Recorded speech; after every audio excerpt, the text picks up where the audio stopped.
Hello student, welcome to Vidyashram online. आज अपन समझेंगे इलेक्ट्रिक फील्ड को। So here is electric field. देखिए, जब किसी ऑब्जेक्ट पर अपन चार्ज देते हैं तो वो ऑब्जेक्ट एक प्रॉपर्टी गेन कर लेता है, ऐसा अपन ने पढ़ा था, चार्ज की वजह से, जिसकी वजह से वो अपने पास के दूसरे ऑब्जेक्ट्स पर एक फोर्स अप्लाइड करता है। ठीक है। अब दोनों के बीच में इस फोर्स को अपन ने पढ़ा, वो पढ़ा कूलम्ब्स लॉ से। और कूलम्ब्स लॉ की एक रिस्ट्रिक्शन थी कि जिसमें हमने इंडिकेट किया था कि this law is applicable only for the rest and point charges. अब अगर ये रेस्ट पॉइंट चार्जेस के लिए ही एप्लीकेबल है तो नेचर में जो भी ऑब्जेक्ट्स हमें मिलेंगे इन फ्यूचर वो कोई भी पॉइंट चार्ज नहीं होगा। हमारे जो भी ऑब्जेक्ट्स मिलेंगे वो कोई ऑब्जेक्ट होंगे और उन पर चार्ज डिस्ट्रीब्यूट होगा। तो उस केस में हम ये फोर्स कैसे कैलकुलेट करेंगे, इसका हमारे पास कोई बेसिक प्रोसेस नहीं है। कूलम्ब फोर्स अपन वो वैसे कैलकुलेट नहीं कर सकते। तो अब इसे सॉर्ट आउट करने के लिए हमने क्या एक नया कॉन्सेप्ट गेन किया और ये कॉन्सेप्ट कहलाता है कॉन्सेप्ट ऑफ इलेक्ट्रिक फील्ड। अब इस कॉन्सेप्ट को कैसे करना है आपको वो आप समझें। इस कॉन्सेप्ट के लिए आपको क्या करना है कि एक चार्ज या फिर चार्ज डिस्ट्रीब्यूशन किसी भी टाइप का हो, चाहे वो कॉन्टिन्यूस चार्ज डिस्ट्रीब्यूशन हो या डिक्टिंगस चार्ज डिस्ट्रीब्यूशन हो, उसके चारों तरफ एक फील्ड हम एज्यूम कर रहे हैं, ऐसा डिफाइंड कर रहे हैं कि एक फील्ड होता है जिस फील्ड में कोई दूसरा चार्ज अगर एंटर लेगा तो ये उस पर एक फोर्स लगाएगा। नाउ जो बात हम करेंगे वो उस फील्ड के बारे में करेंगे। इस चार्ज को जिसकी वजह से वो फील्ड है इसको उसमें इंक्लूड नहीं किया जा रहा है या इसकी बात ही नहीं की जा रही। हम तो ये कह रहे हैं कि यहाँ पर एक फील्ड है और इस फील्ड में कोई दूसरा चार्ज आया, उस पर एक फोर्स लग रहा है। अब ये जो फील्ड बना चारों तरफ का, इस चार्ज की वजह से, पेरेंट चार्ज की वजह से जो फील्ड बना जिसमें कि ये चार्ज अपना इलेक्ट्रिक इफेक्ट शो कर रहा है, उस फील्ड को इस चार्ज का इलेक्ट्रिक फील्ड कहते हैं। That means we get a definition कि every charge or a charge distribution having a field around it in which it shows it electric effect। यहाँ इलेक्ट्रिक इफेक्ट से मतलब है कि वही रिपल्शन या attraction force on another charge, इसकी बात यहाँ की जा रही है। अब इस फील्ड की पावर, क्योंकि अपन ने देखा था कि इलेक्ट्रिक फील्ड या जो फोर्स लगता है वो फोर्स डिस्टेंस पे डिपेंड करता है, दोनों चार्जेस डिस्टेंस कितनी है, inversely proportional to the square of the distance. इसलिए जैसे जैसे हम दूर जाते जाएंगे वो फोर्स कम होता जाएगा। तो अलग अलग पॉइंट्स पर उस फोर्स की वैल्यू अलग अलग होगी। दैट मीन्स अलग अलग पॉइंट पर उस फील्ड की इंटेंसिटी भी अलग अलग होगी, जिसे हम फोर्स के फॉर्म में कैलकुलेट करेंगे, and that is the intensity of electric field. तो इलेक्ट्रिक फील्ड पहले हमने डिफाइन किया। इलेक्ट्रिक फील्ड क्या था? Electric field a field around a charge और charge distribution in which it shows the electric effects. अब इसको कैलकुलेट कैसे करेंगे, किसी पोजीशन पे इसको मेंशन कैसे करेंगे या उसको मेजर कैसे करेंगे? तो that we can define term of intensity of electric field, that will be a charge assumed by a unit charge, a force assumed by a unit charge. तो फोर्स किस पे लगेगा? सपोज उस पोजीशन पे, जैसे हम यहाँ की बात करें तो यहाँ पे हमने एक चार्ज रख दिया Q0। ये Q0 एक टेस्ट चार्ज है, ये मेंशन भी करता है उसे। टेस्ट चार्ज हमेशा एक पॉजिटिव चार्ज होता है, बहुत छोटा होता है, एक पॉइंट के बराबर होता है। और ये चार्ज यहाँ पुट कर दिया है तो ये टेस्ट चार्ज पर ये एक फोर्स लगा रहा है, ये मतलब वो फील्ड एक फोर्स लगा रहा है। और अगर वो फोर्स F है तो यूनिट चार्ज पे कितना फोर्स लगेगा? तो F upon Q0 defined as intensity of electric field at that point.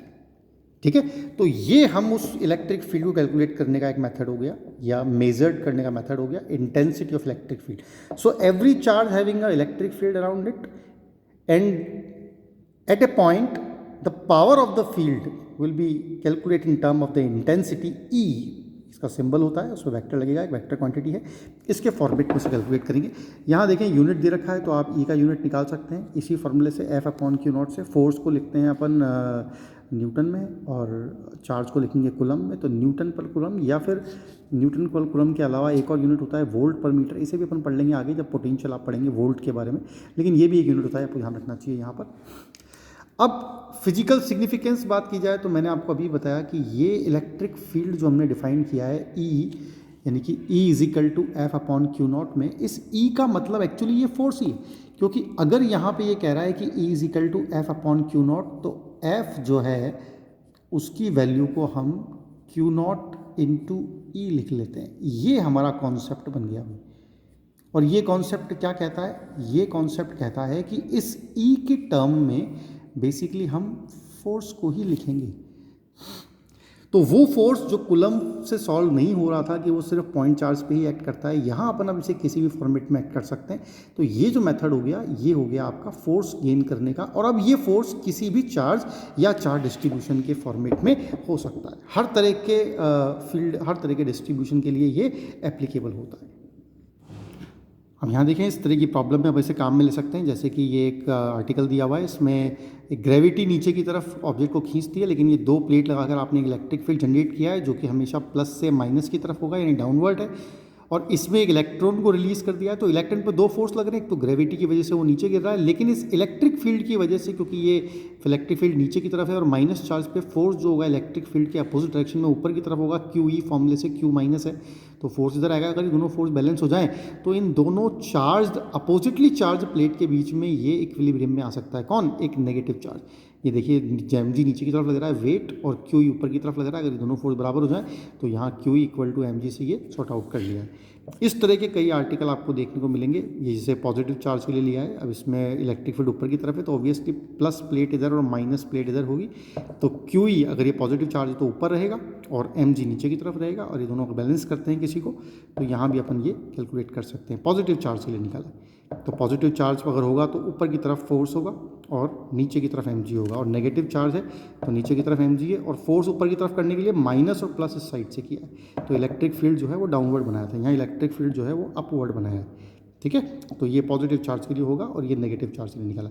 इस तरह के आर्टिकल, या फिर ये भी एक आर्टिकल कॉमन है जिसमें एक बलून ले लिया है, उसे साइड में जाके छोड़ते हैं अपन। ये चार्ज है, इलेक्ट्रिक फील्ड नीचे की तरफ काम कर रहा है, तो अगर इस पर जो है हमने यहाँ पॉजिटिव चार्ज दिया है तो फोर्स भी नीचे की तरफ लग रहा होगा, QE ये कंपोनेंट कर लिए, और इसका ये कंपोनेंट जो इस डोरी के अंदर जो टेंशन डेवलप होगी उसे बैलेंस कर देगा, और ये वाला कंपोनेंट जो है ये इसे वापस अपनी मीन पोजीशन की तरफ लाएगा। तो ये एक SHM का इक्वेशन हो सकता है अगर ये फोर्स L के प्रोपोर्शनल आया तो यहाँ आप इक्वेशन से सॉल्व करते हैं अगर, तो ये आप देख रहे हैं कि L की इक्वेशन आ रहा है, तो ये एक SHM की इक्वेशन है। तो आपने वही रीस्टोरिंग फोर्स निकाल के इसके SHM की इक्वेशन गेन कर ली और उससे टाइम पीरियड निकाल लिया। तो इस तरह के सिंपल एग्जांपल्स यहाँ आपको मिल सकते हैं, जिसके लिए अपन इलेक्ट्रिक फील्ड वाले कॉन्सेप्ट से फोर्स कैलकुलेट करके और फोर्स को फर्दर यूज़ कर सकते हैं। ये अपन 11th में पढ़ा है। अब यहाँ देखिए, अगर बहुत सारे चार्जेस किसी पॉइंट पे रखे हों तो क्या किसी सिस्टम में हो, तो एक ही पॉइंट पर जो रिजल्टेंट इंटेंसिटी होगी वो सभी चार्जेस के वजह से अलग अलग इंटेंसिटीज़ के वेक्टर सम के इक्वल होगी। ये सुपरपोज थ्योरम है और इसका यूज़ कर सकते हैं अपन मल्टीपल चार्जेस के सिस्टम में। सभी चार्जेस की वजह से इंटेंसिटीज़ फाइंड आउट कर लो एक पॉइंट पर। ये डाइपोल के लिए बहुत ईजी होता है। डाइपोल में जैसे दो चार्ज होते हैं तो किसी पॉइंट पर इंटेंसिटी निकालनी है आपको, तो दोनों चार्ज के लिए अलग अलग इंटेंसिटी फाइंड आउट कर लो, देन उसका वेक्टर सम कर दो। तो एक ईजी फॉर्मेट में अपन इस तरह की प्रॉब्लम आपको फेस होने को मिल सकती है इसमें।